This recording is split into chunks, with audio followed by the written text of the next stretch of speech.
क्या भारत ने समुद्र की गहराइयों से विश्व को अपनी शक्ति का सबसे बड़ा परिचय दे दिया है? एक ऐसा अस्त्र जो मौन रहकर जल के भीतर से निकलता है और 3500 किलोमीटर दूर शत्रु का विनाश कर देता है। चलिए जानते हैं इस सप्ताह के सबसे बड़े रक्षा समाचारों में K4 प्रक्षेपास्त्र का सफल परीक्षण, जल का नया सम्राट समाचार।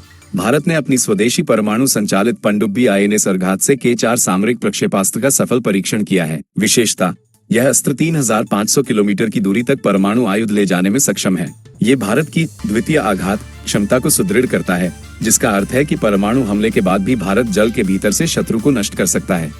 अभियान सिंदूर और सीमा सुरक्षा समाचार।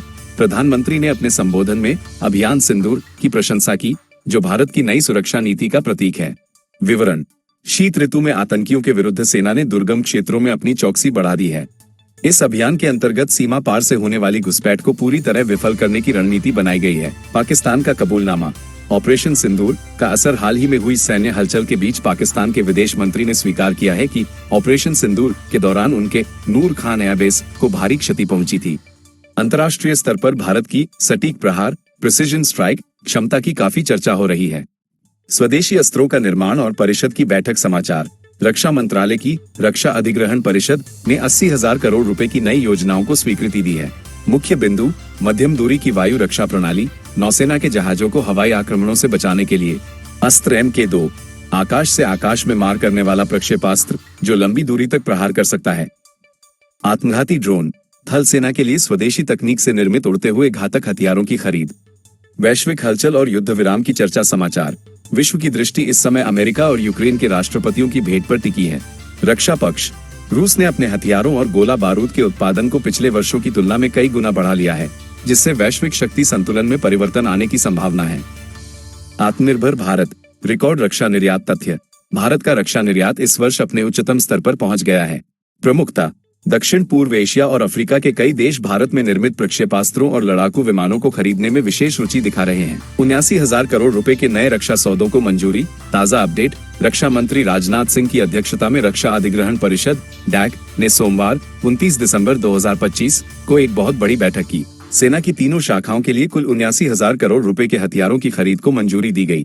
खास हथियार, इसमें थल सेना के लिए पिनाका रॉकेट प्रणाली के नए संस्करण, वायुसेना के लिए एस्ट्रा MK2 मिसाइलें और नौसेना के लिए उन्नत राडार शामिल हैं। ये सभी हथियार स्वदेशी होंगे, जिससे भारतीय कंपनियों को बहुत बड़ा काम मिलेगा। पिनाका लंबी दूरी के रॉकेट का सफल परीक्षण। DRDO ने इसी सप्ताह पिनाका लंबी दूरी के निर्देशित rocket Pinaka long range guided rocket का पहला उड़ान परीक्षण सफलतापूर्वक संपन्न किया।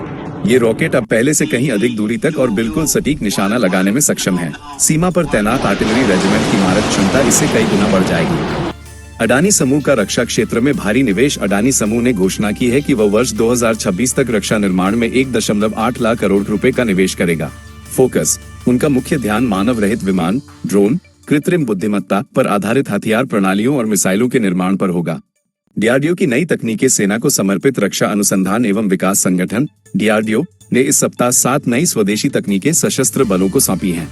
इसमें लड़ाकू विमानों की सुरक्षा के लिए सेल्फ प्रोटेक्शन जैमर्स और नौसेना के लिए विशेष संचार प्रणालियां शामिल हैं। वेनेजुएला के लंबे समय तक राष्ट्रपति रहे निकोलस मादुरो को 3 जनवरी 2026 को संयुक्त राज्य अमेरिका ने एक गुप्त और बेहद शक्तिशाली सैन्य अभियान के माध्यम से हिरासत में ले लिया। विश्व राजनीति में इस घटना को एक अभूतपूर्व मोड़ माना जा रहा है। 3 जनवरी 2026 की सुबह अमेरिकी विशेष बलों स्पेशल फोर्सेस के लगभग 200 सदस्यों ने वेनेजुएला की राजधानी कराकस में प्रवेश किया। उन्होंने सीधे मादुरो के महल या कंपाउंड पर छापा मारा। इस ऑपरेशन में लगभग 150 सैन्य विमानों और हेलीकॉप्टरों ने हिस्सा लिया, जिससे वेनेजुएला की रक्षा प्रणाली पूरी तरह से निष्क्रिय हो गई। गिरफ्तारी, अमेरिकी कमांडो ने निकोलस मादुरो और उनकी पत्नी सिलिया फ्लोरेस को कराकस से बंदी बनाया और तुरंत वहां से ले गए। गिरफ्तारी के बाद मादुरो को अमेरिकी युद्धपोत इवो जीमा के माध्यम से विमान द्वारा सीधे अमेरिका के न्यूयॉर्क ले जाया गया। 5 जनवरी 2026 को उन्हें मैनहट्टन की एक संघीय अदालत में पेश किया गया। उन पर नार्को टेररिज्म, मनी लॉन्ड्रिंग और ड्रग तस्करी के आरोप लगाए गए हैं। अमेरिकी राष्ट्रपति डोनाल्ड ट्रंप और उनके प्रशासन ने दावा किया है कि मादुरो एक राष्ट्राध्यक्ष नहीं बल्कि एक भगोड़ा अपराधी हैं। अमेरिकी न्याय विभाग ने पहले ही मादुरो पर $5 करोड़ के इनाम की घोषणा की थी। उनका आरोप है कि मादुरो अमेरिका की ओर आने वाले एक अंतर्राष्ट्रीय ड्रग कार्टेल का नेतृत्व कर रहे थे। वर्तमान स्थिति निकोलस मादुरो ने अदालत में खुद को निर्दोष बताया है और खुद को वेनेजुएला का वैध राष्ट्रपति कहा है। वेनेजुएला के सुप्रीम कोर्ट ने वर्तमान उपराष्ट्रपति डेल्सी रोड्रिगेज को अंतरिम राष्ट्रपति नियुक्त किया है। रूस और चीन सहित कई देशों ने इस घटना की अंतर्राष्ट्रीय कानून के उल्लंघन और संप्रभुता पर हमले के रूप में निंदा की है। तो क्या आपको लगता है कि भारत अब विश्व का अगला बड़ा सैन्य केंद्र बनने की ओर अग्रसर है?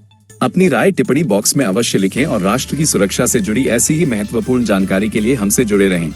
जय हिंद। लाइक करें, कमेंट करें, सब्सक्राइब करें। आपका समर्थन हमें प्रेरित करता है।